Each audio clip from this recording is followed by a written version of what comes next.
시어머니, 진짜 그 돈 또 어디서 구하시려고요? 우리 살림도 빠듯한데. 지수야, 2천만 원이 그냥 하늘에서 떨어진 줄 알아? 내가 새벽부터 밤까지 일해서 모은 거야. 알겠어요. 어차피 시어머니 말씀이 곧 법이니까요. 그런데 우리 서연이 학원비는 언제 내실 건데요? 지수야, 지금 우리 할머니가 죽을 수도 있는 상황인데 그런 말이 나와? 서울 변두리 다세대 주택 거실에서 벌어진 이 격한 대화는 이정숙에게 일상이 되어버린 풍경이었습니다. 56세의 정숙은 남편을 잃은 지 벌써 5년 혼자서 이 집안을 지켜왔습니다.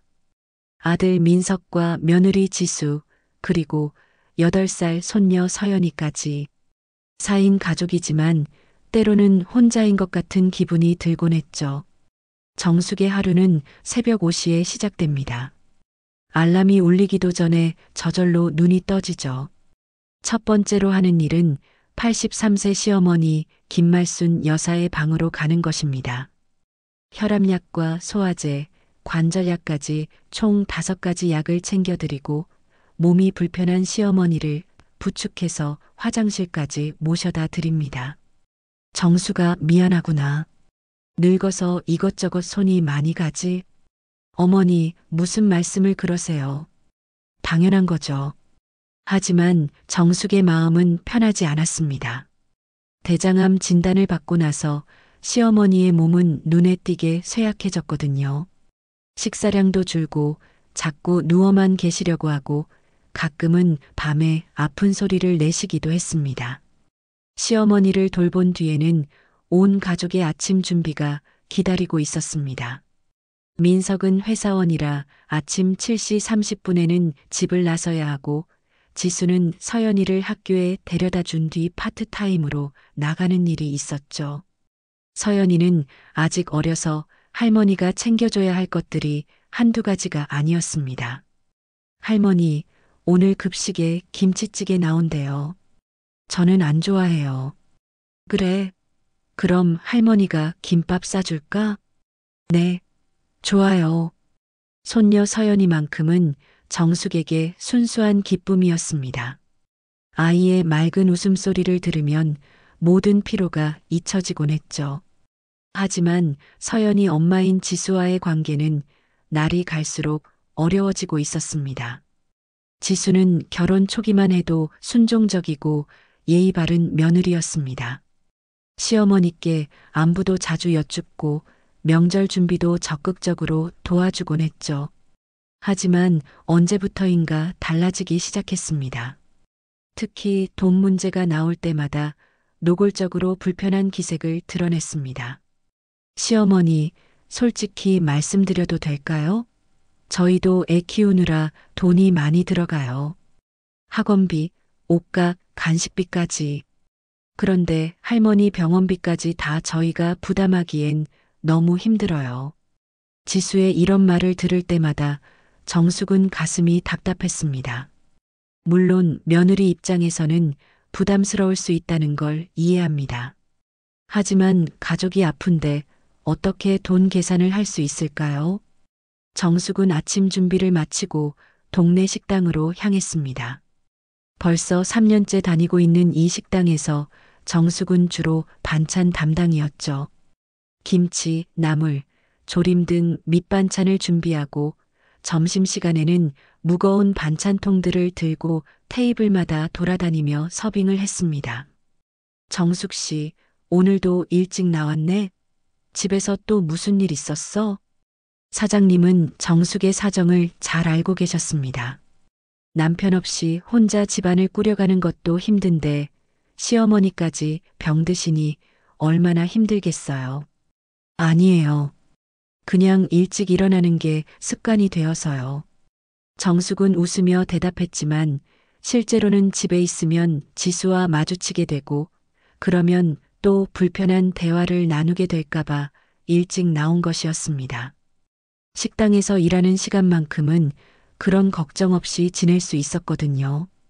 하루 8시간 동안 일해서 받는 돈은 하루 12만 원, 한 달이면 300만 원 정도였습니다. 생활비를 빼고 나면 많지 않았지만 정숙은 이 돈을 한 푼도 쓰지 않고 모두 시어머니 수술비로 저축했습니다. 2년 동안 모은 돈이 드디어 2천만 원에 도달한 것이죠. 점심시간이 끝나고 잠깐의 휴식 시간에 정숙은 병원에 전화를 걸었습니다. 안녕하세요. 김말순 환자 보호자인데요. 수술 예약금 납부는 언제까지 해야 하나요? 네, 수술 일주일 전까지는 납부해 주셔야 합니다. 현금으로 가져오시면 되고요. 알겠습니다.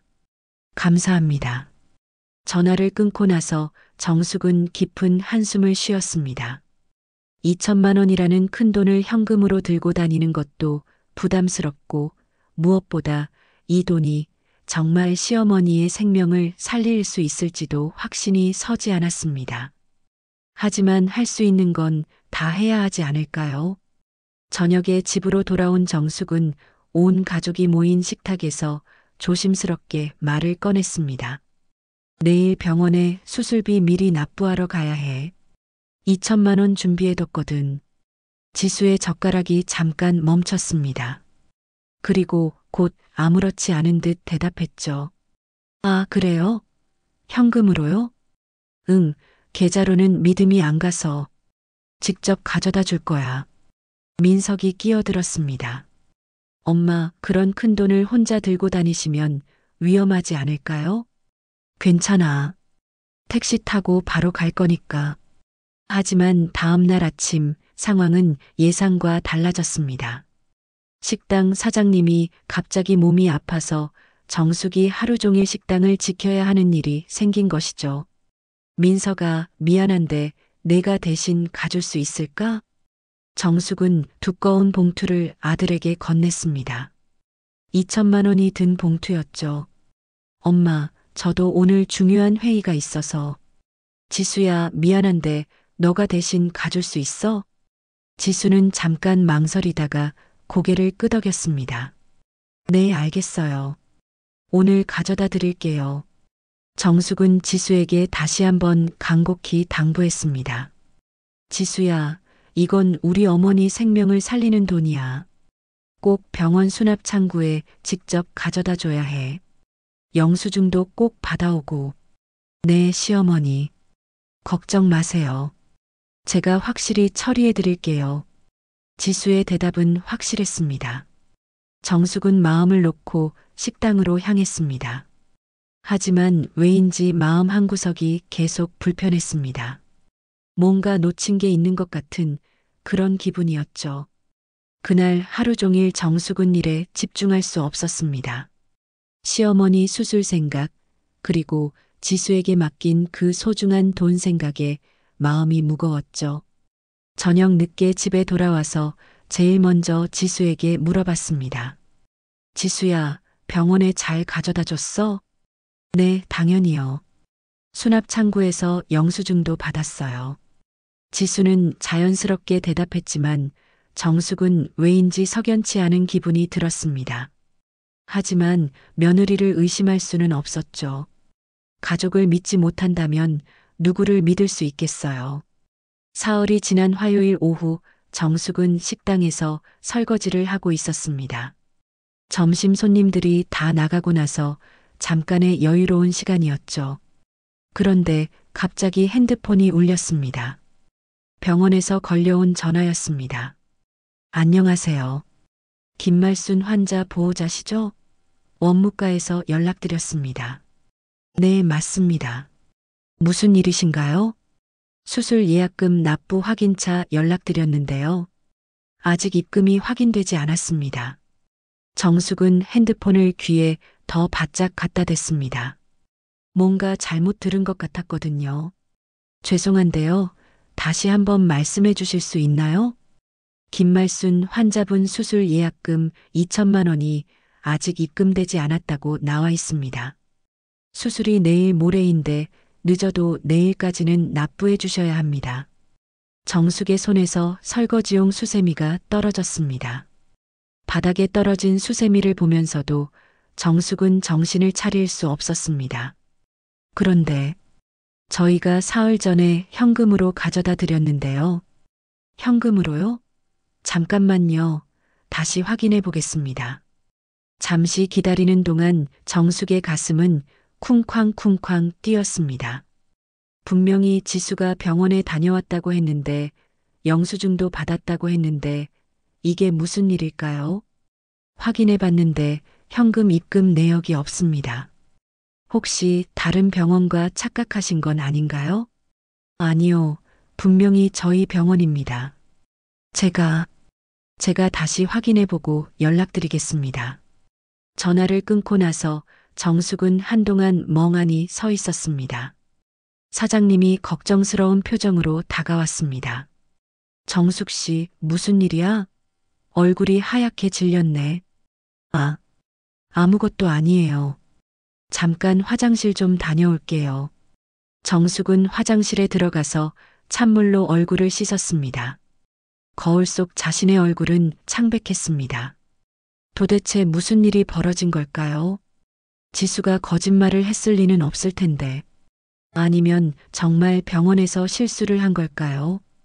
집으로 돌아가는 길에 정숙은 계속 생각했습니다. 2천만 원이라는 큰 돈이 그냥 사라질 수는 없잖아요. 분명히 어딘가에 설명이 있을 거예요. 지수에게 물어보면 분명히 해결될 거라고 스스로를 달랬습니다. 집에 도착했을 때는 저녁 준비 시간이었습니다. 지수는 부엌에서 김치찌개를 끓이고 있었고 서연이는 거실에서 숙제를 하고 있었습니다. 평온한 일상의 모습이었죠. 지수야, 잠깐 얘기 좀 할까? 네. 무슨 얘기요? 정숙은 지수를 방으로 데려갔습니다. 서연이가 들으면 안 되는 얘기였거든요. 지수야, 병원에서 연락이 왔는데 수술비가 아직 입금이 안 됐다고 하네. 지수는 잠깐 놀란 표정을 지었습니다. 그리고 곧 당황한 목소리로 말했습니다. 그럴 리가요. 제가 분명히 수납 창구에 가져다 줬는데 영수증도 받았다고요. 그럼 영수증 좀 보여줄 수 있을까? 영수증이요? 어디 뒀더라? 가방에 있을 거예요. 지수는 가방을 뒤지기 시작했습니다. 하지만 한참을 찾아도 영수증은 나오지 않았습니다. 이상하다. 분명히 받았는데. 혹시 버린 건 아니겠죠? 아니면 세탁소에 맡긴 옷주머니에 있거나. 정숙은 지수의 표정을 자세히 관찰했습니다. 뭔가 어색한 구석이 있었지만 그래도 며느리를 의심할 수는 없었습니다. 그럼 내일 아침에 병원에 직접 가서 확인해 보자. 혹시 병원에서 실수했을 수도 있잖아. 네, 그럴게요. 아마 병원 실수일 거예요. 요즘 실수가 많다고 하잖아요. 하지만 그날 밤 정숙은 잠을 이룰 수 없었습니다. 뭔가 이상했습니다. 지수의 반응이 너무 당황스러워 보였고 영수증을 찾지 못하는 것도 의심스러웠습니다. 2천만 원이라는 큰 돈의 영수증을 그렇게 함부로 다룰 수 있을까요? 다음 날 아침 정숙과 지수는 함께 병원에 갔습니다. 원무과 직원은 친절하게 설명해 주었습니다. 죄송하지만 정말로 입금 내역이 없습니다. 현금으로 받았다면 당일에 바로 시스템에 입력되거든요. 그럼 며칠 전에 저희 며느리가 왔는지 확인할 수 있나요? 잠깐만요. 방문 기록을 확인해 보겠습니다.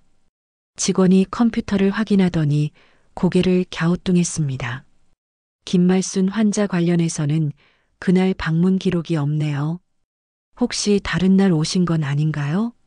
정숙은 지수를 바라봤습니다. 지수는 얼굴이 빨갛게 달아오르며 말했습니다. 이상하네요. 분명히 왔는데. 혹시 다른 창구에 갔나? 아니면 다른 날 기록과 섞인 건 아닐까요? 병원 직원은 더 자세히 확인해 봤지만 결과는 마찬가지였습니다. 그날 김말순 환자와 관련된 어떤 기록도 없었습니다. 집으로 돌아오는 길에 정숙은 지수에게 다시 물어봤습니다. 지수야, 정말 솔직하게 말해줘. 그날 병원에 갔었어? 시어머니, 저를 의심하시는 거예요? 제가 왜 거짓말을 하겠어요? 지수의 목소리에는 억울함이 섞여 있었습니다. 하지만 정숙의 마음속에는 의심의 씨앗이 점점 자라나고 있었습니다. 그럼 그 돈은 어디로 간 거야? 모르겠어요. 정말 모르겠다고요. 혹시 병원에서 실수한 건 아닐까요? 아니면 제가 착각한 건가? 혼란스러워요. 집에 도착해서도 이 문제는 해결되지 않았습니다. 민석이 퇴근하고 나서 온 가족이 모여 앉았지만 여전히 2천만 원의 행방은 오리무중이었습니다. 엄마, 진정하세요. 분명히 어딘가에 설명이 있을 거예요. 민석은 아내를 감싸며 말했지만 정숙의 불안은 점점 커져만 갔습니다. 시어머니 수술은 내일인데 수술비는 없고 그 많은 돈이 어디로 갔는지도 모르는 상황이었습니다. 그날 밤 정숙은 시어머니 방에 들어가 조용히 말씀드렸습니다. 어머니, 수술이 좀 늦어질 것 같아요. 왜? 무슨 일이야? 수술비가 좀 문제가 생겼어요. 곧 해결할 테니까 걱정 마세요. 김말순 여사는 며느리의 손을 꼭 잡았습니다. 정수가 너무 무리하지 마. 내 일로 너희들이 고생하는 게 미안하구나. 정숙은 시어머니의 손을 잡고 눈물을 참았습니다. 2천만 원이 사라진 지금 정숙은 무엇을 해야 할지 막막했습니다. 시어머니 수술이 일주일 연기된 후 정숙은 매일 병원을 드나들며 상황을 파악하려 애썼습니다.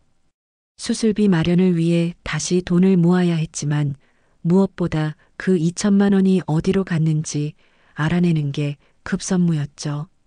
정숙 씨, 요즘 많이 힘들어 보이시네요. 병원 3층 내과 간호사 박미영 씨가 정숙에게 말을 걸었습니다. 시어머니가 입원했을 때부터 알고 지낸 사이였죠. 미영 씨는 50대 중반으로 정숙과 나이도 비슷하고 같은 처지의 여성으로서 서로에게 위로가 되곤 했습니다. 네, 좀 복잡한 일이 생겨서요. 혹시 수술비 때문인가요? 제가 들으니까 입금이 안 됐다고. 정숙은 고개를 끄덕였습니다. 병원이 워낙 좁은 곳이라 이런 소식은 금방 퍼지곤 했죠. 미영 씨, 혹시 지난주 화요일에 저희 며느리 본 적 있으세요? 키가 크고 머리를 단발로 자른. 미영 씨가 잠깐 생각하더니 고개를 끄덕였습니다. 아, 지수 씨 말씀이시죠? 봤어요. 그런데 좀 이상했어요. 이상했다고요? 네, 처음에는 수납 창고 쪽으로 가시는 줄 알았는데 중간에 방향을 바꿔서 로비 쪽으로 가시더라고요. 그리고 미영 씨는 잠깐 망설이다가 말을 이었습니다. 그때 명품 쇼핑백을 들고 계셨어요. 처음에 빈손으로 오셨는데 어디서 그걸 가져오셨는지 정숙의 가슴이 쿵 떨어지는 느낌이었습니다. 명품 쇼핑백이라니 지수가 그런 걸 살 돈이 어디 있을까요? 미영 씨, 혹시 그걸 확인할 수 있는 방법이 있을까요? 사실 그날 우연히 사진을 찍었거든요. 병원에서 자원봉사하시는 분들 단체 사진을 찍었는데 배경에 로비가 나왔어요. 미영 씨는 핸드폰을 꺼내서 사진을 찾기 시작했습니다.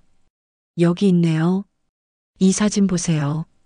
정숙은 미영 씨의 핸드폰 화면을 들여다봤습니다. 자원봉사자들이 웃으며 포즈를 취한 사진이었는데 배경으로 보이는 로비에서 한 여성이 걸어가고 있었습니다. 바로 지수였죠.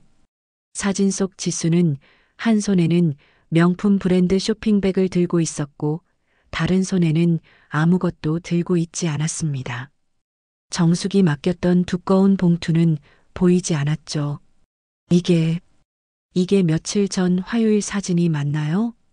네, 날짜 보세요. 지난주 화요일 오후 2시쯤이에요.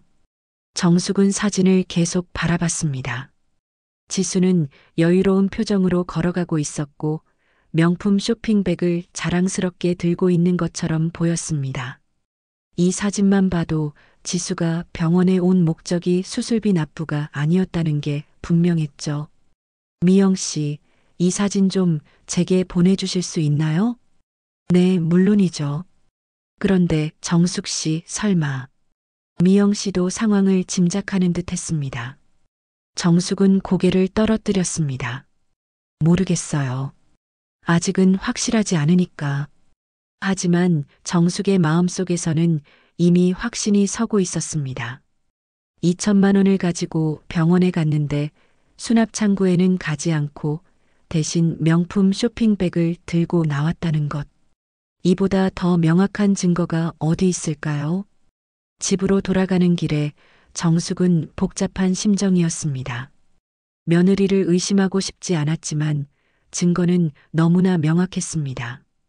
그런데 지수가 정말 그 돈으로 명품을 샀다면 나머지 돈은 어디에 있는 걸까요?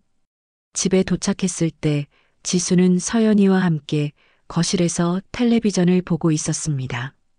평온한 일상의 모습이었지만 정숙에게는 더 이상 편안하지 않았습니다. 지수야, 잠깐 얘기 좀 할까? 네. 또 무슨 얘기요? 방에서 하자. 두 사람이 방에 들어가자 정숙은 핸드폰을 꺼냈습니다. 지수야, 이 사진 좀 봐. 지수는 사진을 보더니 얼굴이 순간 굳어졌습니다. 하지만 곧 태연한 척하며 말했습니다. 이게 뭐예요? 지난주 화요일 내가 병원에 갔을 때 찍힌 사진이야. 명품 쇼핑백을 들고 나가는 모습이 나와 있네. 아, 이건 우연의 일치예요. 그날 다른 일로 쇼핑을 했어요. 다른 일로? 무슨 다른 일? 지수는 잠시 말을 잇지 못했습니다. 그리고 조금 화난 듯한 목소리로 말했습니다. 시어머니, 저를 의심하시는 거예요? 제가 뭘 잘못했다는 거예요? 나는 그냥 궁금해서 묻는 거야. 수술비는 어떻게 됐고, 이 쇼핑백은 뭔지. 진짜 모르겠어요. 저도 혼란스럽다고요. 지수는 목소리를 높였습니다. 하지만 정숙은 더 이상 속지 않았습니다. 사진이라는 확실한 증거가 있었거든요. 그때 민석이 퇴근해서 들어왔습니다. 방 안의 험악한 분위기를 감지한 듯 조심스럽게 물어봤습니다. 무슨 일이야? 왜 이렇게 분위기가?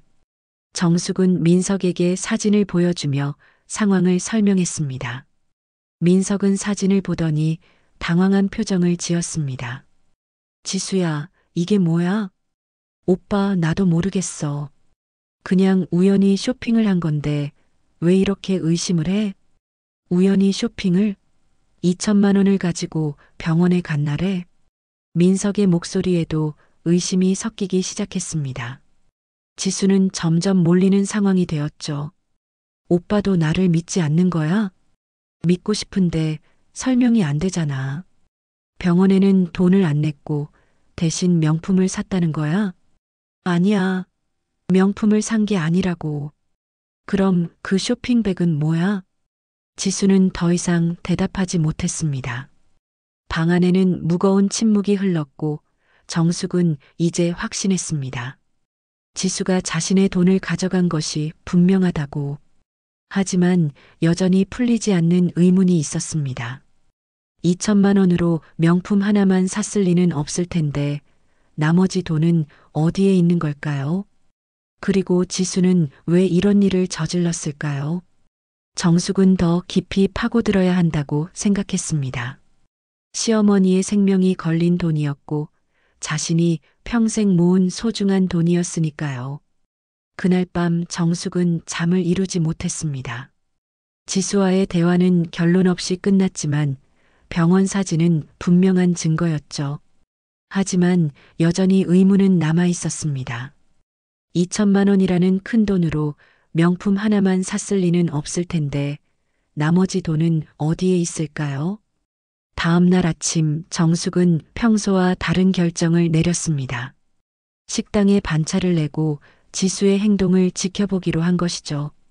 며느리를 미행한다는 게 떳떳하지는 않았지만 2천만 원의 행방을 알아내려면 어쩔 수 없었습니다. 사장님, 오늘 오후에 급한 일이 생겨서 일찍 들어가야 할 것 같아요. 그래, 괜찮아. 요즘 많이 힘들어 보이던데 좀 쉬어. 정숙은 점심시간이 끝나자마자 집 근처로 향했습니다. 지수는 보통 오후 2시쯤 서연이를 학원에 데려다 주고 혼자만의 시간을 가졌거든요. 평소에는 집에서 쉬거나 동네 마트에 장을 보러 가곤 했는데 오늘은 어디로 갈까요? 오후 2시 30분 지수가 집에서 나왔습니다. 평소보다 차려입은 모습이었죠. 화장도 진하게 하고 명품 가방까지 메고 있었습니다. 정숙은 멀찍이 떨어져서 지수를 따라갔습니다. 지수는 버스를 타고 강남 방향으로 향했습니다. 정숙도 서둘러 다음 버스를 탔죠. 강남이라니 지수가 그런 곳에 무슨 일이 있을까요? 평소 생활권과는 전혀 다른 곳이었습니다. 강남역에서 내린 지수는 주저하지 않고 어느 백화점으로 향했습니다. 마치 자주 와본 곳처럼 익숙한 모습이었죠. 정숙은 조심스럽게 뒤를 따랐습니다. 지수가 들어간 곳은 명품 브랜드 매장이었습니다. 정숙은 매장 밖에서 지켜봤죠. 매장 안에서 지수는 직원과 친숙하게 대화를 나누고 있었습니다. 마치 단골 손님 같았어요. 어머, 지수님, 또 오셨네요. 오늘은 뭘 보러 오셨어요? 직원의 목소리가 매장 밖까지 들렸습니다. 정숙은 귀를 기울였죠. 저번에 본 지갑이 계속 생각나서요. 아직 있나요? 네, 물론이죠. 지수님을 위해 따로 보관해뒀어요. 역시 안목이 좋으시네요. 정숙은 깜짝 놀랐습니다. 지수가 이런 고급 매장의 단골이었다니 언제부터였을까요? 그리고 그 돈은 어디서 났을까요? 직원이 비싼 지갑을 꺼내 보여주자 지수는 만족스러운 표정을 지었습니다. 역시 예뻐요. 이걸로 할게요. 좋은 선택이세요. 그런데 저번에도 이 브랜드 백 2개나 사셨잖아요. 정말 취향이 확실하시네요. 오늘도 선불로 하실 건가요? 정숙의 가슴이 덜컥 내려앉았습니다. 지수가 이미 명품 가방을 2개나 샀다는 얘기였죠. 그것도 선불로, 즉 현금으로 말입니다. 네, 오늘도 현금으로 할게요. 지수는 가방에서 돈을 꺼냈습니다. 두꺼운 현금 뭉치였죠. 정숙은 그 돈이 자신의 2천만 원 중 일부라는 확신이 들었습니다. 계산을 마친 지수는 기분 좋은 표정으로 매장을 나왔습니다. 정숙은 재빨리 몸을 숨겼죠. 지수는 새로 산 지갑을 가방에 넣고 다른 매장으로 향했습니다. 정숙은 지수가 사라진 뒤 매장에 들어가 직원에게 물어봤습니다. 죄송한데 방금 나간 분이 얼마나 자주 오시나요? 아, 지수님요? 한 달 전부터 자주 오세요. 벌써 4번째인가? 정말 좋은 고객이세요. 항상 현금으로 결제하시고 비싼 것만 골라서 사세요. 한 달 전부터요? 네, 처음 오셨을 때 현금을 많이 가져오셔서 놀랐어요. 보통 카드로 하시는데 지수님은 항상 현금이시거든요. 정숙은 더 이상 들을 수 없었습니다.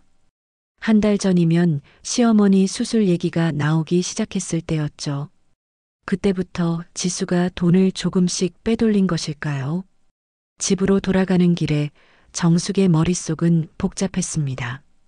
분노와 배신감, 그리고 깊은 실망감이 밀려왔죠. 지수가 정말 자신의 돈을 훔쳐서 명품을 사고 다녔다는 것이 믿어지지 않았습니다.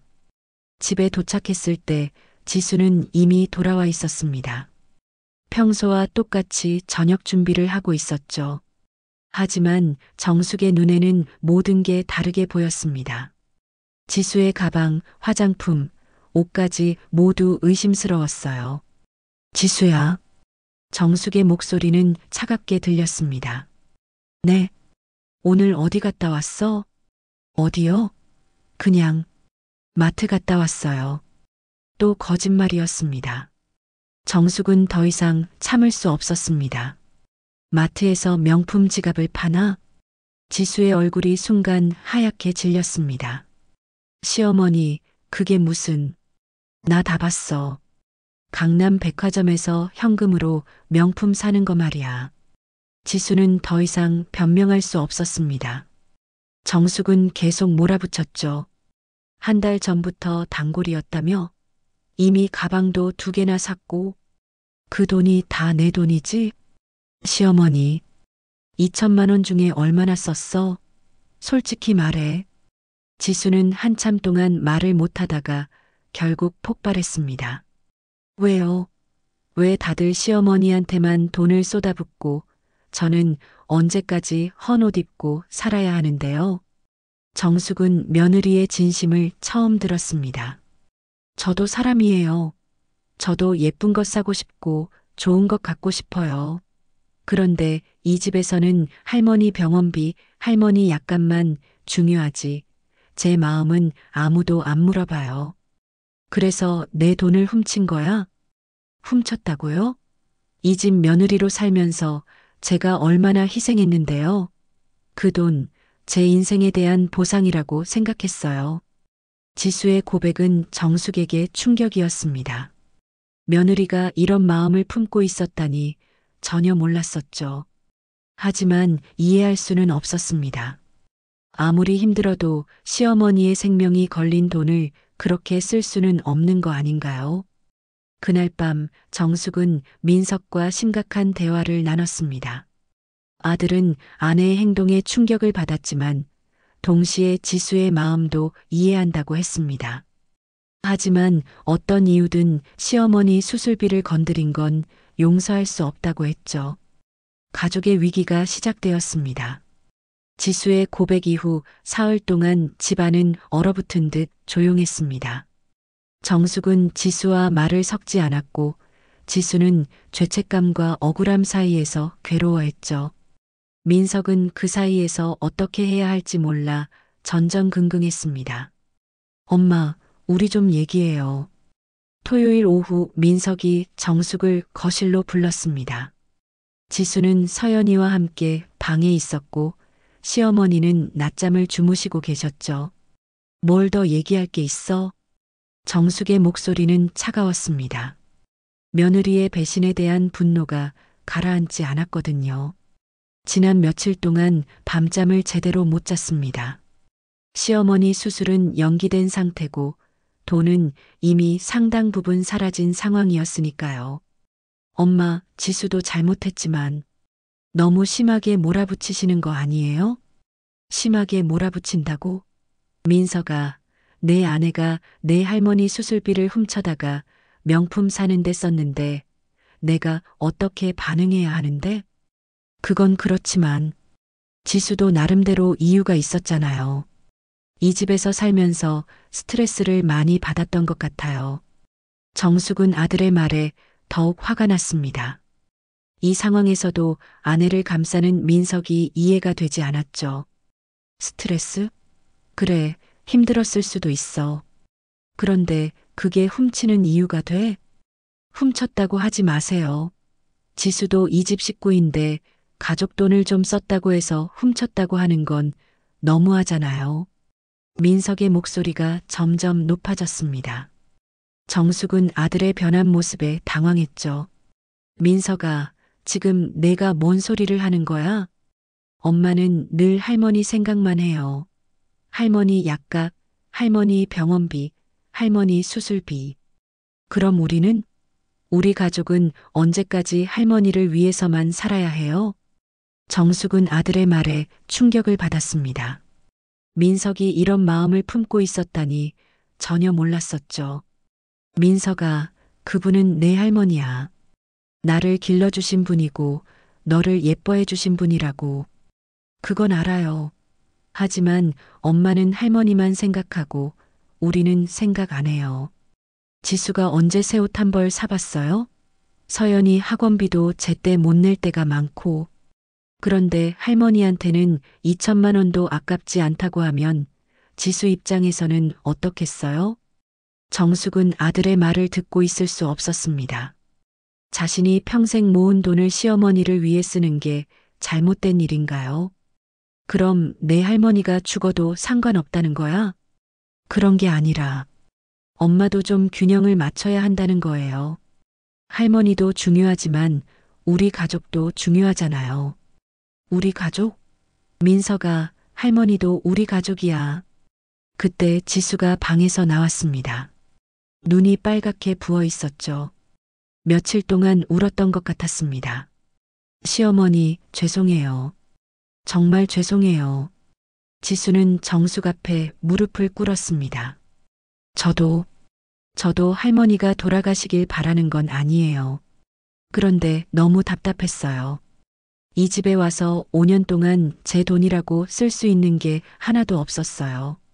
지수야, 일어나. 민석이 아내를 일으키려 했지만 지수는 계속 무릎을 꿇고 있었습니다. 시어머니, 저도 여자예요. 예쁜 옷도 입고 싶고 좋은 가방도 들고 싶어요. 친구들이 명품 가방 메고 다닐 때 저만 낡은 가방 들고 다니는 게 너무 창피했어요. 정숙은 며느리의 말을 들으며 복잡한 심정이었습니다.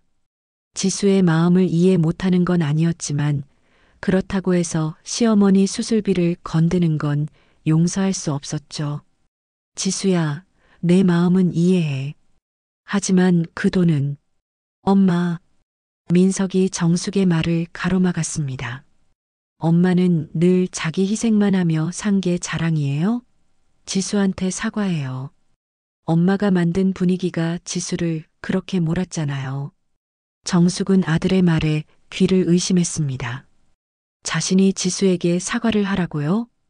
민서가 지금 내가 뭔 소리를. 맨날 할머니, 할머니. 엄마는 할머니 며느리로만 살고 우리 엄마는 언제 해봤어요? 지수도 마찬가지예요. 맨날 할머니 시중만 들고 제 인생은 언제 살아봤겠어요? 민서가. 정숙의 목소리가 떨렸습니다. 아들이 이렇게 변해 있을 줄은 몰랐어요.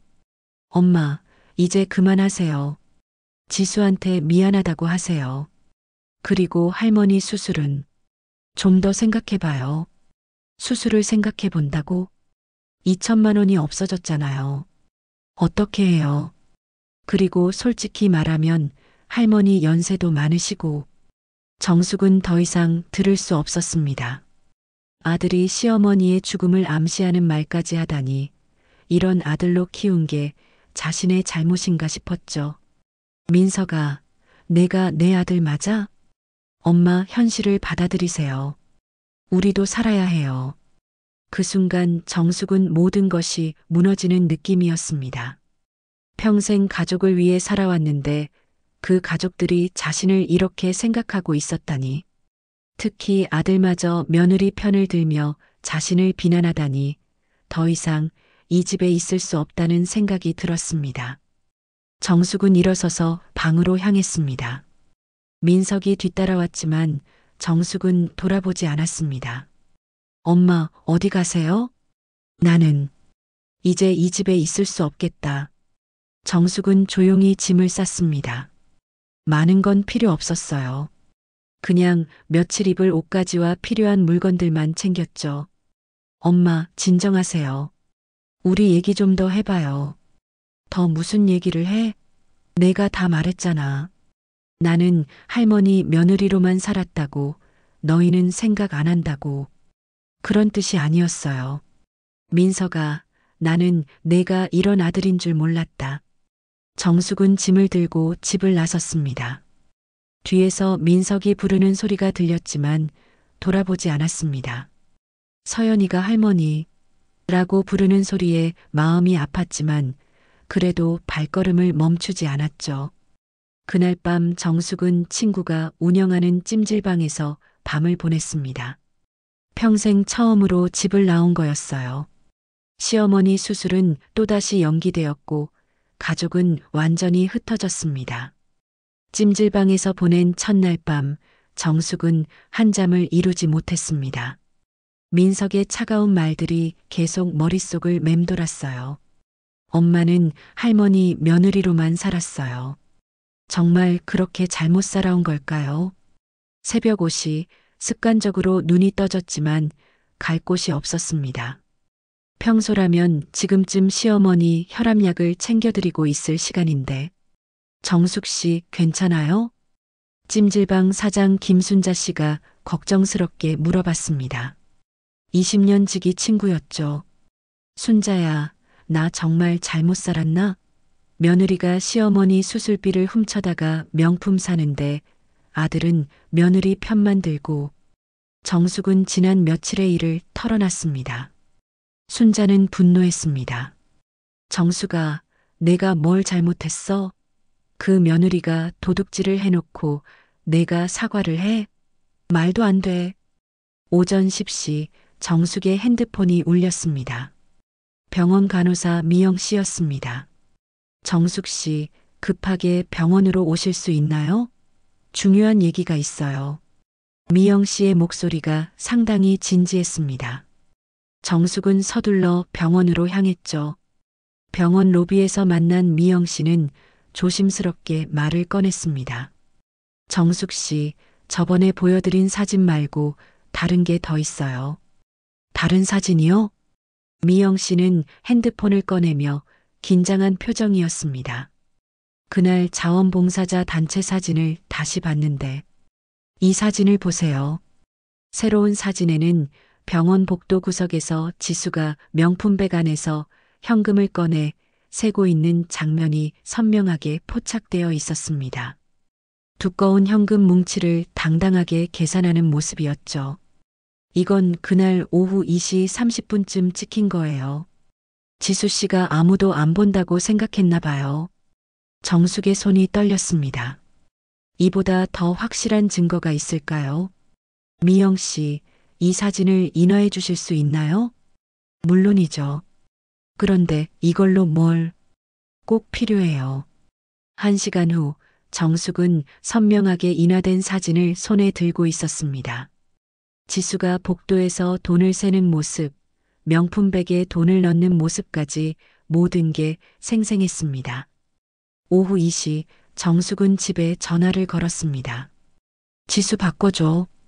민석이 망설였지만 결국 지수를 바꿔줬습니다. 시어머니. 지수의 목소리는 많이 쉬어 있었습니다. 지수야, 마지막으로 묻겠어. 그 돈 정말 어디다 썼어? 시어머니, 저는 명품 가방 2개, 지갑 하나만 산 거야? 나머지 돈은? 정숙의 목소리에는 더 이상 온정이 없었습니다. 돈은 제 통장에 있어요. 얼마나? 1,000만 원 정도. 정숙은 뼈가 저린 느낌이었습니다. 2,000만 원 중 절반 이상을 써버렸다는 얘기였죠. 지수야, 너 지금 병원 복도에서 돈 세던 거 다 찍혔어. 전화 너머로 지수가 숨을 크게 들이쉬는 소리가 들렸습니다. 시어머니, 그게 사진도 있고 증거도 다 있어. 이제 변명은 그만해. 시어머니, 제발. 저 정말 반성하고 있어요. 다시는. 반성? 지수야, 너는 우리 할머니가 죽어도 된다고 생각했지? 정숙의 목소리가 점점 높아졌습니다. 아니에요. 저도 할머니가. 그럼 왜 수술비를 건드렸어? 왜 명품 사는 데 썼어? 지수는 울음을 터뜨렸습니다. 저도 사람이에요. 너무 답답했어요. 이 집에서 5년 동안 제가 뭘 해봤어요? 늘 할머니 시중만 들고. 그래서 훔친 거야? 훔쳤다고 하지 마세요. 저도 이 집 식구라고요. 지수의 목소리에 절망과 분노가 섞여 있었습니다. 식구가 식구 돈을 훔쳐? 그럼 저는 언제까지 참아야 해요? 언제까지 할머니만 위해 살아야 하는데요? 정숙은 더 이상 들을 수 없었습니다. 지수야, 나는 이제 더 이상 참을 수 없겠다. 시어머니, 너를 용서할 수 없어. 정숙은 전화를 끊었습니다. 손에 든 인화 사진을 다시 한번 들여다봤습니다. 이제 선택의 시간이었습니다. 오후 4시 정숙은 경찰서 앞에 서 있었습니다. 평생 와본 적 없는 곳이었지만 더 이상 물러설 곳이 없었습니다. 이제 나도 나를 지켜야지. 정숙은 사진을 가슴에 꼭 안고 경찰서 문을 열었습니다. 안에서는 경찰관이 업무를 보고 있었고 몇 명의 사람들이 대기하고 있었습니다. 신고하려고 왔습니다. 정숙의 목소리는 떨렸지만 단호했습니다. 경찰관이 정숙을 바라봤습니다. 어떤 신고인가요? 횡령입니다. 제 며느리가 제 돈을 훔쳐갔어요. 정숙은 사진을 꺼내 보여주며 차근차근 설명하기 시작했습니다. 시어머니 수술비 2천만 원, 며느리에게 맡긴 일, 그리고 그 돈으로 명품을 사고 개인 통장에 넣은 일까지. 경찰관은 정숙의 이야기를 진지하게 들었습니다. 증거가 확실하네요. 진술서를 작성해 주시면 조사를 시작하겠습니다. 정숙은 진술서를 작성하면서 마음이 무거웠습니다. 며느리를 고발하게 될 줄은 꿈에도 몰랐거든요. 하지만 더 이상 당할 수만은 없었습니다. 시어머니의 생명이 걸린 돈이었습니다. 그 돈으로 명품을 사다니 용서할 수 없어요. 정숙의 목소리에는 분노와 서러움이 섞여 있었습니다. 가족이라고 믿었던 사람에게 이런 배신을 당할 줄은 몰랐거든요. 진술서를 마친 정숙은 경찰서를 나서며 깊은 한숨을 쉬었습니다. 이제 돌이킬 수 없는 강을 건넌 것 같았습니다. 하지만 후회는 없었어요. 더 이상 자신을 희생할 수는 없었으니까요. 정숙이 경찰서에서 신고를 마치고 나온 지 이틀 후 상황은 급변했습니다. 경찰은 정숙이 제출한 사진과 증거를 바탕으로 지수를 소환했고 조사 과정에서 모든 진실이 드러났습니다. 정숙 씨, 조사 결과를 알려드리겠습니다. 담당 경찰관이 정숙에게 전화를 걸었습니다. 며느리분이 횡령 혐의를 인정했습니다. 2천만 원 중 1,200만 원을 개인적으로 사용한 것으로 확인됩니다. 정숙은 전화를 받으며 복잡한 심정이었습니다. 예상했던 결과지만 막상 확인되니 마음이 무거웠어요. 명품 구매 내역도 모두 확인됐고 개인 통장에 입금한 것도 증거가 나왔습니다. 곧 입건될 예정입니다. 그날 오후 민석에게서 전화가 왔습니다. 엄마, 지수가 경찰서에 붙잡혀갔어요. 정말 신고하신 거예요? 민석의 목소리에는 분노와 당황이 섞여 있었습니다. 그래, 내가 신고했어. 엄마, 어떻게 그럴 수 있어요? 우리 가족인데. 가족? 민석아, 가족이 가족 돈을 훔쳐가나? 그래도 경찰까지 부를 일은 아니잖아요. 집안 문제는 집안에서 해결해야죠. 정숙은 아들의 말에 더욱 화가 났습니다. 이런 상황에서도 여전히 지수를 감싸고 있었거든요. 민석아, 내 아내가 내 할머니 수술비를 훔쳐다가 명품 사는데 그것도 집안 문제라고? 엄마가 너무 심하게 하신 거예요. 지수도 나름대로 이유가. 그만해. 정숙이 소리를 질렀습니다. 나는 더 이상 내 변명 듣기 싫어. 내 아내 면회 나가. 다음 날 정숙은 경찰서로 향했습니다. 지수와 마지막 대면을 하기 위해서였죠. 담당 경찰관의 안내로 면회실에 들어갔습니다. 얼마 후 지수가 들어왔습니다. 얼굴이 많이 초췌해진 모습이었어요. 이틀 동안 조사를 받으면서 많이 지쳤나 봅니다. 시어머니, 지수는 정숙을 보자마자 눈물을 흘렸습니다. 정말 죄송해요. 정말 죄송해요. 정숙은 지수를 바라보며 아무 말도 하지 않았습니다. 무슨 말을 해야 할지 모르겠었거든요. 시어머니, 전 그냥 너무 외로웠어요. 지수의 목소리는 떨리고 있었습니다. 이 집에 와서 5년 동안 누구도 저한테 괜찮냐고 물어본 적이 없었어요. 저도 힘들다고, 저도 지친다고 말할 수 있는 사람이 없었어요. 정숙은 지수의 고백을 들으며 마음이 복잡했습니다. 며느리도 나름대로 힘들었겠구나 하는 생각이 들었거든요. 오빠는 늘 할머니 얘기만 하고 시어머니는 할머니만 챙기시고 저는 그냥 집안일 하는 사람 같았어요. 지수는 계속 울면서 말했습니다. 친구들은 다 예쁜 옷 입고 좋은 가방 들고 다니는데 저만 늘 똑같은 옷 입고 낡은 가방 들고 너무 초라했어요. 그래서 할머니 수술비를 건드린 거야? 정숙이 처음으로 입을 열었습니다. 죄송해요. 정말 죄송해요. 그때는 정말 미쳤던 것 같아요. 그 돈을 보니까 갑자기 욕심이 생겼어요. 지수야, 내 욕심 때문에 할머니가 수술을 못 받을 뻔했어. 알아요. 정말 잘못했어요. 할머니한테도 죄송하고 시어머니한테도 죄송해요. 지수는 고개를 떨어뜨리며 계속 울었습니다. 시어머니, 제발 용서해 주세요. 다시는 이런 일 없을 거예요. 제발. 정숙은 지수를 바라보며 생각했습니다. 며느리의 마음도 이해는 됩니다. 하지만 그렇다고 해서 용서할 수 있을까요? 지수야, 내 마음은 이해해.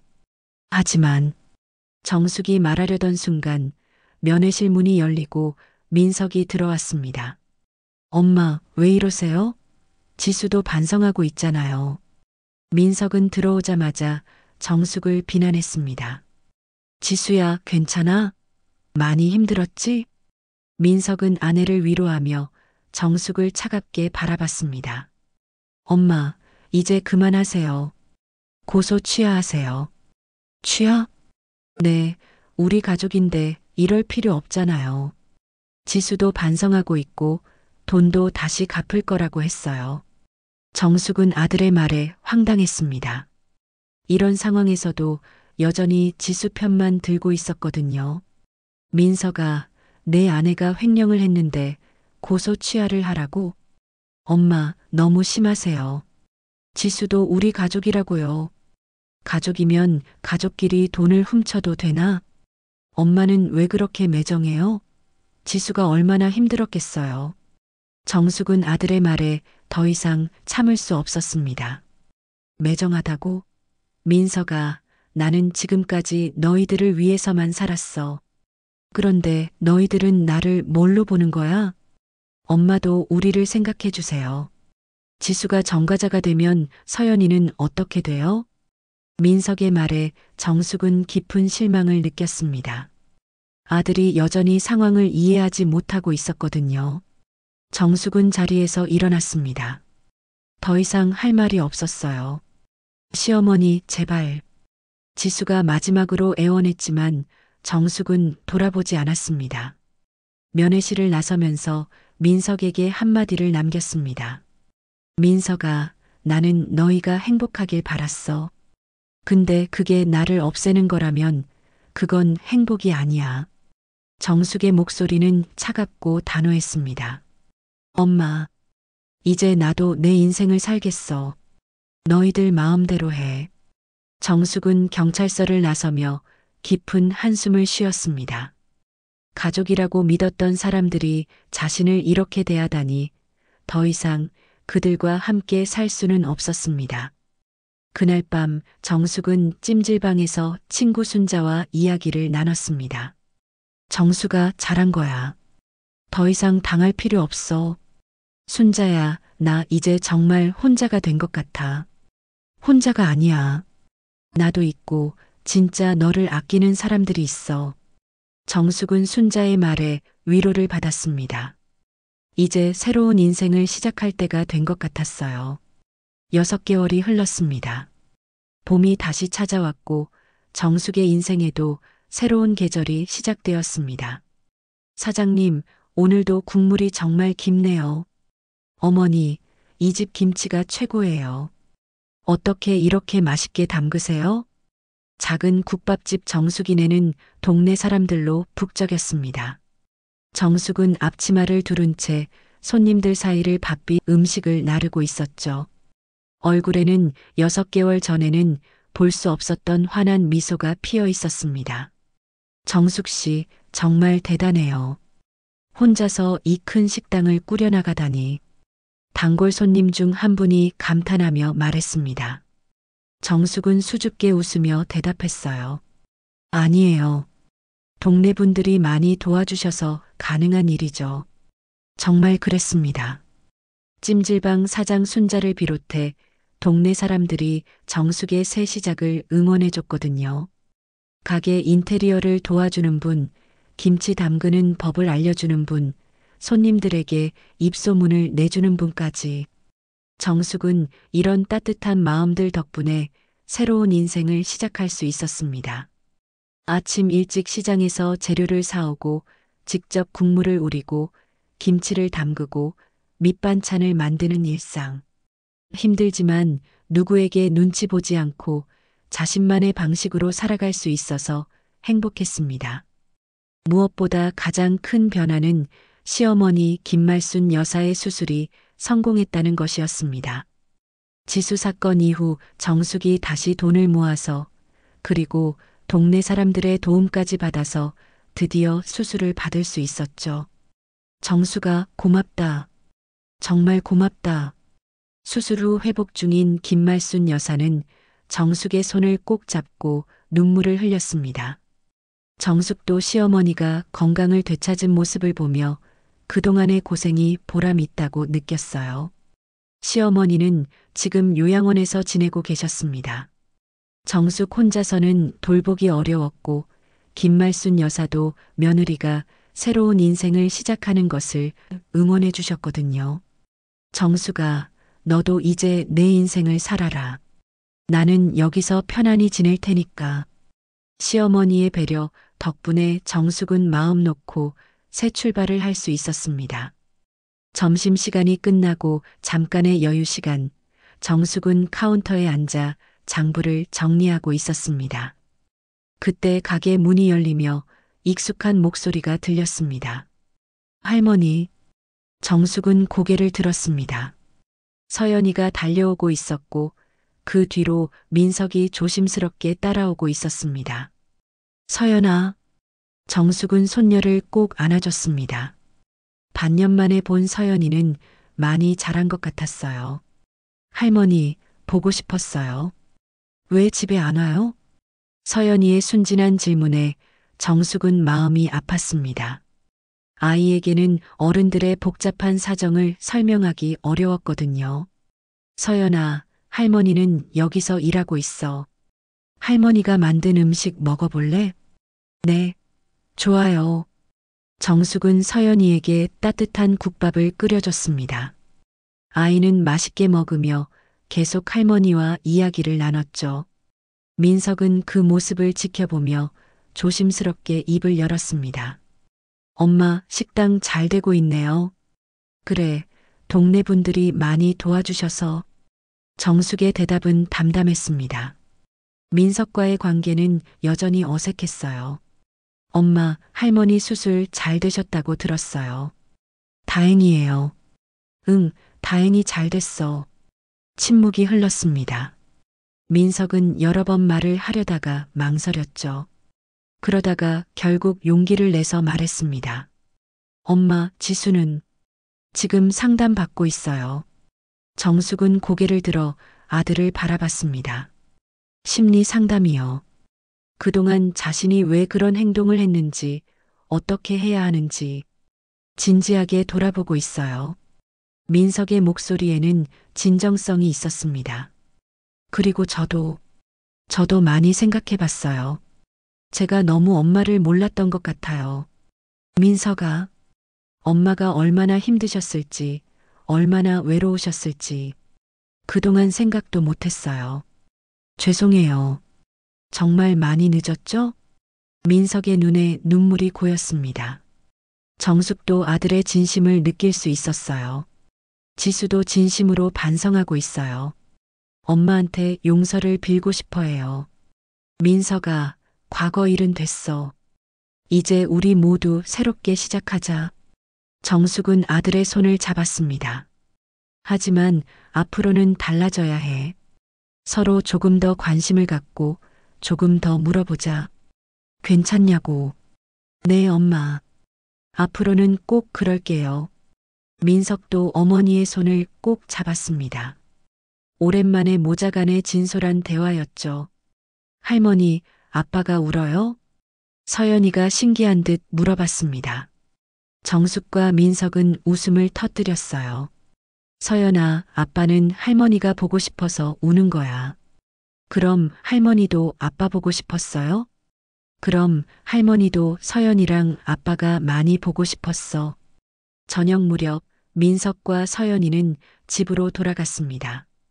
정숙은 가게 정리를 마치고 밖으로 나왔습니다. 정숙이네 국밥이라고 쓰인 간판 너머로 석양이 아름답게 물들어가고 있었습니다. 봄 하늘은 따뜻하고 희망적이었죠. 정숙은 간판을 올려다보며 미소를 지었습니다. 힘든 시간들을 견뎌내고 이렇게 새로운 시작을 할 수 있어서 감사했어요. 무엇보다 가족들과도 다시 화해할 수 있는 가능성이 보여서 마음이 따뜻했습니다. 괜찮냐고. 서로 물어보자. 정숙은 혼자 중얼거리며 고개를 끄덕였습니다. 그렇게 간단한 말 한마디가 얼마나 중요한지 이제야 깨달았어요. 멀리서 새들이 지저귀는 소리가 들려왔습니다. 봄이 완전히 왔음을 알리는 소리였죠. 정숙은 깊게 숨을 들이마시며 새로운 하루를 기대했습니다. 내일도 손님들이 와서 사장님, 오늘도 맛있네요. 라고 말해줄 것이고 정숙은 환한 미소로 감사합니다라고 대답할 것입니다. 그리고 언젠가는 지수도 진심으로 사과하러 올 수도 있겠죠. 그때가 되면 정숙도 따뜻하게 맞아줄 준비가 되어 있을 것입니다. 석양이 완전히 지고 어둠이 내려앉자 정숙은 가게 문을 잠그고 집으로 향했습니다.